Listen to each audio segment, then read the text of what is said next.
Hi hello friends, ಎಲ್ಲರಿಗೂ ಮಂಗಳ ಪಾಕಶಾಲೆಗೆ ಸ್ವಾಗತ. ಬನ್ನಿ, ನಾನಿವತ್ತು ಇನ್ಸ್ಟೆಂಟಾಗಿ ತರಕಾರಿನೆಲ್ಲ ಸೇರಿಸ್ಬಿಟ್ಟು ರವೆ ದೋಸೆನ ಮಾಡ್ಕೊಳ್ತಾ ಇದ್ದೀನಿ. ಈಸಿಯಾಗಿ ಟೇಸ್ಟಿಯಾಗಿ ಮಾಡ್ಕೊಳ್ಬಹುದು. ಮಾಡೋದಕ್ಕಿಂತ ಮುಂಚೆ ಇನ್ನೂ ನನ್ನ ಚಾನಲ್ನ ಸಬ್ಸ್ಕ್ರೈಬ್ ಮಾಡ್ಕೊಳ್ಳದೆ ಹಾಗೆ ನೋಡ್ತಾ ಇದ್ದರೆ ಪ್ಲೀಸ್ ನನ್ನ ಚಾನಲ್ನ ಸಬ್ಸ್ಕ್ರೈಬ್ ಮಾಡ್ಕೊಳ್ಳಿ. ಹೊಸ ವಿಡಿಯೋಕ್ಕೋಸ್ಕರ ಬೆಲ್ಲೈಕನ್ನು ಕ್ಲಿಕ್ ಮಾಡಿ.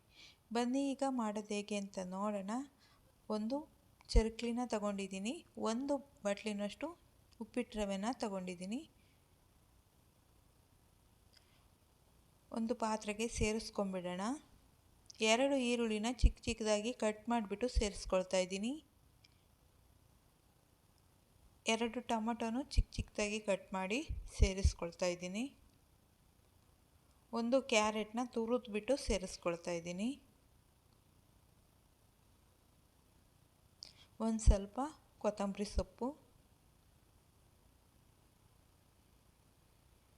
ಬೆಳಗ್ಗೆ ಟೈಮ್ ಏನಪ್ಪ ತಿಂಡಿ ಮಾಡೋದು ಅನ್ನೋ ಟೈಮಲ್ಲಿ ಈ ರೀತಿ ಮಾಡ್ಕೊಳ್ಬೋದು ರವೆ ದೋಸೆನ. ರುಚಿಗೆ ಎಷ್ಟು ಬೇಕೋ ಅಷ್ಟು ಉಪ್ಪನ್ನ ಸೇರಿಸ್ಕೊಳ್ಳೋಣ. ನಾವು ಇನ್ಸ್ಟೆಂಟಾಗಿ ಮಾಡ್ಕೊಳ್ತಿರೋದ್ರಿಂದ ಒಂದು ಸ್ವಲ್ಪ ಸೋಡಾನ ಸೇರಿಸ್ಕೊಳ್ತಾ ಇದ್ದೀನಿ. 1 ಹಸಿರುಮೆಣ್ಸಿಕಾಯಿನ ಕಟ್ ಮಾಡಿಬಿಟ್ಟು ಸೇರಿಸ್ಕೊಳ್ತಾ ಇದ್ದೀನಿ. 1 ಸ್ಪೂನು ಕಡಲೆಬೇಳೆ, 1 ಸ್ಪೂನು ಜೀರಿಗೆನ ಸೇರಿಸ್ಕೊಂಡಿದ್ದೀನಿ. ನಾವು ಯಾವ ಬಟ್ಲಲ್ಲಿ ರವೆನ ತಗೊಂಡಿದ್ದೀವೋ ಅದೇ ಬಟ್ಲಲ್ಲಿ 1 ಬಟ್ಲು ಹುಳಿ ಮೊಸರನ್ನ ಸೇರಿಸ್ಕೊಳ್ತಾ ಇದ್ದೀನಿ. ಸೇರಿಸ್ಕೊಂಡು ಚೆನ್ನಾಗಿ ಮಿಕ್ಸ್ ಮಾಡ್ಕೊಳ್ಳೋಣ.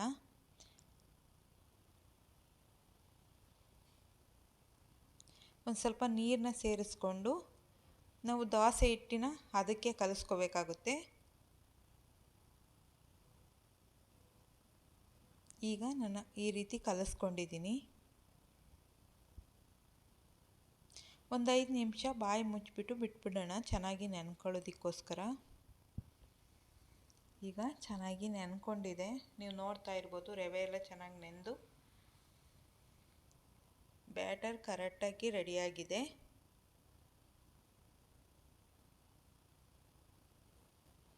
ಈಗ ಗ್ಯಾಸ್ ಮೇಲೆ ಒಂದು ತವನ ಇಟ್ಕೊಂಡಿದ್ದೀನಿ. ಅದಕ್ಕೆ ನಾವು ರೆಡಿ ಇಟ್ಕೊಂಡಿರೋ ದೋಸೆ ಹಿಟ್ಟನ್ನ ಸೇರಿಸ್ಕೊಳ್ತಾ ಇದ್ದೀನಿ. ತುಂಬ ತೆಳ್ಳಗೆ ಬಿಟ್ಕೊಳ್ಳೋದಕ್ಕಾಗಲ್ಲ, ಈರುಳ್ಳಿ ತರಕಾರಿ ಹಾಕಿರೋದ್ರಿಂದ ಇದನ್ನು ದಪ್ಪಾಗಿ ಚಿಕ್ಕ ಚಿಕ್ಕದಾಗಿ ಬಿಟ್ಕೊಳ್ಬೇಕಾಗುತ್ತೆ. ಇದಕ್ಕೆ ಒಂದು ಸ್ವಲ್ಪ ಎಣ್ಣೆನ ಸೇರಿಸ್ಕೊಂಡಿದ್ದೀನಿ. ಒಂದು ಸ್ವಲ್ಪ ಹೊತ್ತು ಬಾಯಿ ಮುಚ್ಚಿಬಿಟ್ಟು ಬಿಟ್ಬಿಡೋಣ, ಚೆನ್ನಾಗಿ ಬೇಯ್ಕೊಳ್ಳೋದಕ್ಕೋಸ್ಕರ. ಈಗ ಒಂದು ಸೈಡು ಚೆನ್ನಾಗಿ ಬೆಂದಿದೆ, ಮುಚ್ಚಾಕ್ಕೊಳ್ತಿದ್ದೀನಿ. ಇದನ್ನು 2 ಸೈಡು ಚೆನ್ನಾಗಿ ಬೇಯಿಸ್ಕೊಳ್ಳೋಣ.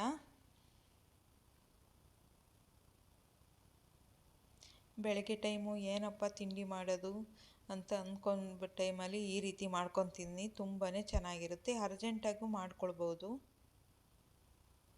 ಟೇಸ್ಟ್ ಕೂಡ ತುಂಬಾ ಚೆನ್ನಾಗಿರುತ್ತೆ. ಈಗ 2 ಸೈಡು ಚೆನ್ನಾಗಿ ಬೆಂದಿದೆ.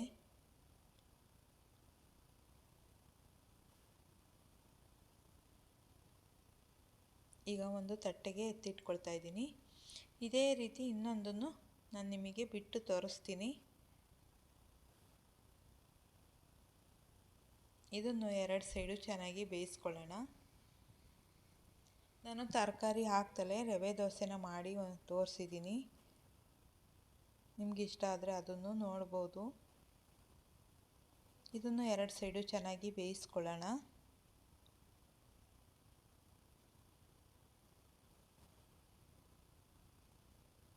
ಇದು 2 ಸೈಡು ಚೆನ್ನಾಗಿ ಬೆಂದಿದೆ. ಒಂದು ತಟ್ಟೆಗೆ ಎತ್ತಿಟ್ಕೊಳ್ತಾ ಇದ್ದೀನಿ. ನೋಡಿದ್ರಲ್ಲ ಫ್ರೆಂಡ್ಸ್, ಎಷ್ಟು ಈಸಿಯಾಗಿ ರವೆ ದೋಸೆ ಮಾಡ್ಕೊಳ್ಬೋದು ಅಂತ. ಈಗ ಇದನ್ನು ರವೆ ದೋಸೆನ ಈರುಳ್ಳಿ ಮತ್ತು ತರಕಾರಿ ಎಲ್ಲ ಹಾಕಿರೋದ್ರಿಂದ ಮಸಾಲೆ ಎಲ್ಲ ಹಾಗೆಯೇ ತಿನ್ಬೋದು, ಇಲ್ಲ ಚಟ್ನಿ ಬೇಕಾದರೆ ಚಟ್ನಿನ ಮಾಡ್ಕೊಳ್ಬೋದು. ನಾನಿಲ್ಲಿ ಚಟ್ನಿನ ಮಾಡ್ಕೊಂಡಿದ್ದೀನಿ. ಬೆಳಗ್ಗೆ ಟೈಮು ಬ್ರೇಕ್ಫಾಸ್ಟ್ಗೆ ಈ ರೀತಿ ರವೆ ದೋಸೆ ಮಾಡ್ಕೊಂಡು ತಿಂದರೆ ತುಂಬಾ ಚೆನ್ನಾಗಿರುತ್ತೆ. ಸಂಜೆ ಟೈಮು ಮಾಡ್ಕೊಳ್ಬೋದು. ನೋಡಿದ್ರಲ್ಲ ಫ್ರೆಂಡ್ಸ್, ರವೆ ದೋಸೆ ಮಾಡ್ಕೊಳ್ಳೋದು ಎಷ್ಟು ಈಸಿಯಾಗಿ ಮಾಡ್ಕೊಳ್ಬೋದು ಅಂತ. ನಿಮಗೆ ಈ ವಿಡಿಯೋ ಇಷ್ಟ ಆಯಿತು ಅಂದರೆ ಪ್ಲೀಸ್ ಒಂದು ಲೈಕ್ ಮಾಡಿ, ಶೇರ್ ಮಾಡಿ, ಸಬ್ಸ್ಕ್ರೈಬ್ ಮಾಡಿ. ಹೊಸ ವಿಡಿಯೋಕ್ಕೋಸ್ಕರ ಬೆಲ್ಲೈಕನ್ನು ಕ್ಲಿಕ್ ಮಾಡಿ.